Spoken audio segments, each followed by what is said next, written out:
Nos próximos episódios de Meu Pecado, Lucrécia e Juliano fazem as pazes depois que o rapaz deixou o hospital para ir em busca de sua amada. Neste meio tempo, Rodolfo cobra de Justina a responsabilidade de cuidar do filho hospitalizado, mas ela diz que deixou o rapaz em companhia de Renata, enquanto foi ver Josué em casa.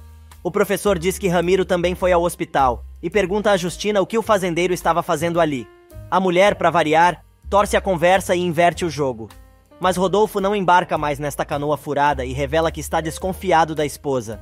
Justina se irrita e diz que o marido só fala tolices e lembra que odeia Ramiro, que afinal é amigo dele e não dela. Rodolfo não se conforma. Na saída do hospital, Justina esbarra justamente em Ramiro, que está procurando por ela, pois quer saber com quem ela tem fofocado sobre a morte de Inês. A mulher diz que já até tinha se esquecido do assunto, mas cai na gargalhada dizendo: "Eu queria ter um espelho para você ver a sua cara de medo." Ramiro responde que não tem medo de nada, mas Justina avisa o sujeito para não ficar tão tranquilo, pois Rodolfo está desconfiado de que os dois tiveram um caso e dispara: "No dia que ele descobrir, vai te matar como um cachorro." E o fazendeiro replica: "Quem tem que ficar preocupada é você." Mas Justina responde que seu marido a ama e não vai demorar muito para a verdade vir à tona. Neste meio tempo, Juliano e Lucrécia combinam de fugir, mas a moça quer resolver o problema de Matias primeiro. Branquinha chega tarde na casa paroquial e pega os dois em flagrante. Juliano pede que a moça não conte nada a ninguém sobre os planos de fuga. Depois que a namorada vai embora, Juliano escuta Branquinha chorando e vai ver o que a moça tem. Ela conta que Matias vai embora dali a 2 dias e revela que não quer viver longe de seu tio. Na igreja, Matias está se despedindo dos santos e conversa com o novo padre, desejando a ele muitas felicidades na sua nova jornada. O novo sacerdote revela que não acredita nas fofocas que fizeram sobre ele. Rodolfo chega na casa paroquial e fica sabendo que Matias vai embora no dia seguinte, e lembra que ele e Paulino precisam entregar o abaixo-assinado o mais rápido possível para o bispo. Já é muito tarde quando Delfina chega ao quarto da patroa, levando o abaixo-assinado em favor da permanência de Matias e manda a mulher assinar. Tonha chega avisando que 2 policiais a estão procurando. Rosário vai receber os policiais e diz que sabe por que eles estão ali. A mulher afirma que não tem nada a ver com o que aconteceu com Juliano, mas os investigadores contam que sabem de seu passado com a família do rapaz. A mulher se indigna e manda os policiais embora. Neste exato momento, Lucrécia chega e a mãe a acusa de colocá-la nas mãos da polícia. Lucrécia diz que não tem nada a ver com isso e que não foi ela quem a acusou. Rosário quer saber quando a garota vai embora e avisa novamente para ela nem pensar em encontrar Malvado novamente.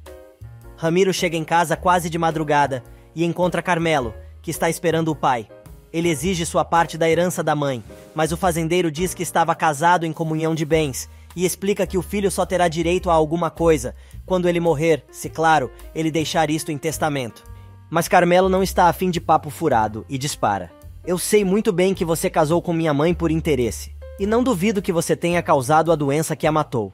Ramiro levanta a mão para dar um soco no filho, novamente, mas o rapaz segura o braço do pai, dizendo que ele nunca mais vai encostar a mão nele, e que se isto acontecer, ele vai devolver o safanão, pois não tem mais nenhum respeito pelo pai. Ramiro manda o filho embora de casa e Carmelo responde que está providenciando isto, mas avisa que vai lutar com todas as forças para receber o que lhe pertence por direito. Enquanto isso, na fazenda Milagre, Lucrécia não consegue dormir pensando em Juliano. A chata chega e pergunta se o rapaz está melhor, comentando sobre a saída apressada dele do hospital. Lucrécia inicia uma discussão com a prima, mas desiste, pois não tem mais saco de brigar com a garota. Renata quer saber se a prima vai mesmo viajar e a moça responde que sim e diz que acredita que a prima vai se dar muito bem com sua mãe, pois ela é o tipo de filha que Rosário sempre quis ter. Paulino também não consegue dormir, pensando em tudo que precisa resolver, quando recebe a visita indigesta de sua esposa, que já chega cobrando porque ele não mostrou a ela o abaixo-assinado sobre a situação de Matias. Mas, na verdade, Rosário quer saber detalhes sobre a retomada da amizade entre Rodolfo e seu marido, e aproveita para perguntar por que não convidaram Ramiro para ajudar. Paulino responde que não quer nada com o sujeito, mas ela insiste e pergunta se ele está chateado com o amigo, por causa de sua paixonite por Lucrécia. Paulino aproveita e pergunta se é verdade que ela está pensando em se associar ao asqueroso depois que receber a metade de suas terras. Rosário cai na risada e diz que pode ser que sim. Paulino debocha e diz que quer ver como a plantação vai ficar quando tiver nas mãos dela. E durante esta longa noite, Juliano acha ainda forças para ligar para o pai, perguntando se o hospital entregou sua medalha junto com seus pertences, mas Rodolfo diz que não. Matias chega e o rapaz comenta que sabe que ele deve ir embora no dia seguinte. Juliano pergunta ao padre sobre sua medalha, e o sacerdote responde que provavelmente foi levada durante o assalto. De madrugada, Carmelo volta ao bar e começa a se embebedar novamente, só que desta vez na companhia de Fidel, que se apresenta como seu anjo salvador que o levou para casa no dia anterior, depois do porre. Mas Fidel dá uma mancada e diz ao rapaz que é amigo de seu pai. Com toda a sua natural delicadeza, o pegajoso dá um coice no sujeito e manda ele pastar. Só que Fidel é insistente e conta que, na verdade, ele conheceu muito bem Dona Inês. Carmelo se surpreende. Neste exato momento, Modesto chega ao bar para coletar assinaturas para o abaixo-assinado e vê Carmelo conversando com o sujeito que esteve na plantação mais cedo, procurando trabalho. Neste meio tempo, Delfina procura pelo marido, que não está. Quem aparece é Ramiro, que quer saber quem contou sobre a morte de sua mulher. Delfina diz que não tem nada para conversar com ele, mas Ramiro a pega e aperta o seu pescoço, dizendo que ela vai morrer ali mesmo, se não contar. Tonha vê o que está acontecendo e começa a gritar. Ramiro solta a mulher, mas antes de ir embora diz: "Pobre de você se ousar repetir o que disse sobre Inês, na porta da minha casa. Se você fizer isso, sua família vai pagar as consequências." Tonha corre para acudir a empregada, que não consegue respirar direito. Ela leva Delfina para dentro e pergunta o que Ramiro estava fazendo ali. Delfina pede à garota que não conte nada do que viu a ninguém, mas Tonha argumenta que Modesto precisa saber. Mas ela implora pelo silêncio da menina. Neste exato momento, Modesto chega e estranha a presença de Tonha. Delfina diz que a moça foi levar um remédio para dor de cabeça. Delfina não consegue parar de tossir e esconde as marcas no pescoço com a manta. Bem cedinho no dia seguinte, Rosário vai até a igreja falar com Matias, que estranha a presença da mulher. Ela diz que sente muito a partida do padre e aproveita para contar sobre o plano de Rodolfo e Paulino. O padre, que não sabia de nada, quer saber exatamente do que ela está falando. Rosário então conta que os dois foram falar com o bispo, levando-o abaixo-assinado. Neste meio tempo, Paulino e Rodolfo estão falando com o secretário do bispo, para tentar fazê-lo mudar de ideia, mas o homem não cede. Paulino exige falar com o bispo em pessoa, mas o sacerdote diz que ele não pode atender, pois está na capital. E Juliano está chegando na igreja quando tem o imenso prazer de topar com sua sogra. Ao invés de dar bom dia, ela diz: "É uma pena que a pessoa que fez isto com você tenha falhado." Mas o rapaz decide enfrentar a situação e diz que já é hora dos dois conversarem sobre a morte de César, pois ela nunca o deixou se explicar. O rapaz conta que, na ocasião, ele e Lucrécia tentaram impedir o garoto de entrar no rio, mas ele não quis ouvir e acabou escorregando. Juliano diz que tentou salvar o amigo, mas não conseguiu. Chorando, Rosário grita que foi de Juliano a ideia de cruzar o rio e por isso o garoto caiu. Ele tenta se justificar lembrando que também era uma criança, mas a mulher lembra que ele era o mais velho dos três. Rosário perde o controle e grita: "Você me tirou meu filho, e como se isso fosse pouco, agora você quer também tirar a minha filha de mim. Já chega, você já fez muita maldade." Juliano afirma que ama a garota, mas Rosário retruca e diz que se ele ama mesmo sua filha, deveria se afastar e deixá-la ser feliz. O rapaz não se contém e dispara: "Ah, então a senhora acha que com Ramiro Souza ela vai ser feliz." Sem ter o que dizer, Rosário se retira. Neste meio tempo, Lucrécia está no estábulo se despedindo dos cavalos, quando Modesto chega perguntando por Paulino. A moça responde que ele foi à cidade e o capataz então revela que a plantação está com uma praga chamada fumaça preta, que mata as árvores de maçã e não tem como ser controlada. Modesto pede ainda que a garota apoie seu pai, pois ele vai ficar muito mal com esta notícia. Na cidade, Josué está se arrumando para ir à fisioterapia e Justina se oferece para ir com o rapaz. A campainha toca e é Matias procurando por Rodolfo. A mulher conta que seu marido saiu para falar com o bispo para interceder por ele. Josué aproveita para pedir orientação para entrar no seminário. O padre alerta o rapaz de que é preciso ter vocação, pois o sacerdócio implica em renunciar à vida que tem vivido e teria que fazer votos de pobreza, de humildade e de castidade. No centro da cidade, Assunção vai até a venda de Rita comprar ovos, e a fofoqueira diz que o novo padre já chegou. Ela conta ainda que está feliz com a partida de Matias, que até a sobrinha engravidou. Assunção se irrita e diz que a única pessoa que tem que ser expulsa da cidade é ela. Rita se indigna e pede respeito, mas Assunção responde que não quer mais comprar naquela loja nojenta e vai se encarregar de falar para todo mundo que ela é uma velha fofoqueira e safada. Quando sai furiosa da lojinha da fofoqueira, ela topa com Fidel, que quer saber se ela se lembra dele. Assunção diz que homens como ele são impossíveis de serem esquecidos. O sujeito quer saber de Delfina, mas a empregada diz que não sabe nada da amiga. O bandido aproveita para dizer que nunca deixou de pensar na sua amada e que gostaria muito de conhecer seu filho. Assunção manda o infeliz catar coquinho. Na mansão, Delfina reclama para Lucrécia que não tem tido notícias de Manuel, mas afirma que está convencida de que foi muito melhor o filho ter ido embora. A empregada conta que seu marido comentou sobre a praga, e Lucrécia diz que está muito preocupada com o pai. Neste meio tempo, Paulino chega em casa contando que não conseguiu falar com o bispo e recebe do capataz a notícia de que a plantação está com fumaça preta. O homem se desespera e diz que está perdendo tudo o que construiu em sua vida. Modesto tenta consolar o patrão, mas não adianta.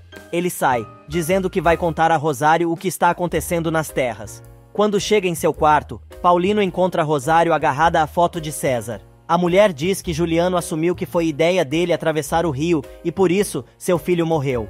O homem pede que ela deixe o assunto para lá, pois eles precisam resolver coisas urgentes, e diz que já é hora de deixar o menino descansar em paz. Mas Rosário está inconformada e grita: "Pois se você já se conformou, meus parabéns. Mas eu ainda não. Aliás, não sei por que ainda me surpreendo com você. Você sempre foi conformista, uma porcaria. Maldita a hora em que me casei com você. Maldita a hora em que te dei um filho. A vida toda você foi um medíocre. Não sei por que você não se afogou no lugar do meu filho." Chorando e totalmente deprimido, Paulino responde: "Você tem razão. Pessoas medíocres como eu não precisam ficar neste mundo.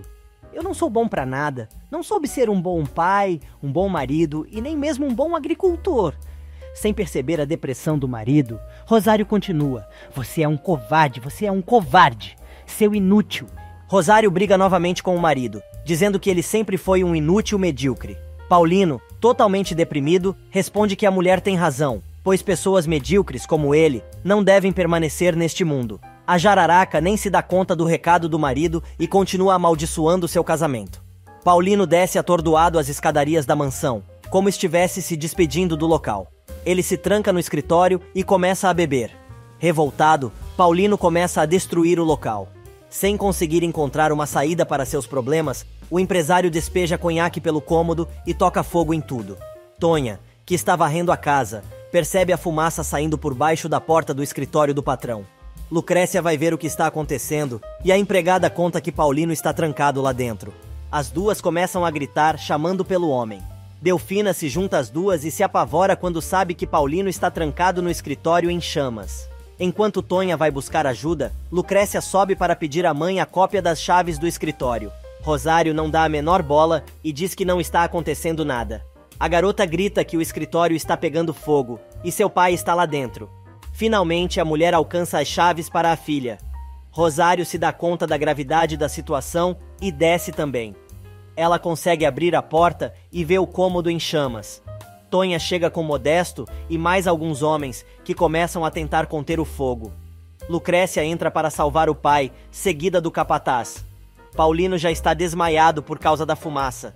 Eles conseguem tirar o homem do escritório, mas ele continua desacordado. O desespero bate. De repente, o homem começa a tossir. Neste meio tempo, Rodolfo vai falar com Matias, que está indignado com a iniciativa dele e de Paulino para interceder a seu favor. O padre agradece, mas diz que seu dever é servir a Deus em qualquer lugar. Enquanto isso, Juliano dá a notícia triste a Branquinha, que não se conforma com a situação. O rapaz promete ajudar a moça, enquanto estiver na cidade. Matias chega e pega os dois conversando, mas a mocinha não para de chorar. Modesto, Lucrécia e Delfina conseguem levar Paulino até o quarto. A garota quer saber como começou o incêndio, mas a única coisa que o homem consegue dizer é que não quer mais ficar neste mundo. Rosário escuta sem dar uma palavra. No escritório queimado, Rosário acha a prova de que o marido tentou tirar sua própria vida. Neste meio tempo, Renata chega na casa de Ramiro para ver Carmelo. Assunção diz que o rapaz não vai querer recebê-la. Ramiro chega e repreende a empregada. O homem manda a moça entrar e procurar pelo filho no jardim. O fazendeiro aproveita para indagar sobre a viagem de Lucrécia. A desenchavida responde que, depois do que aconteceu com Juliano, ela acha que a prima não vai mais embora, a não ser que a garota esteja pensando em fugir com o namorado.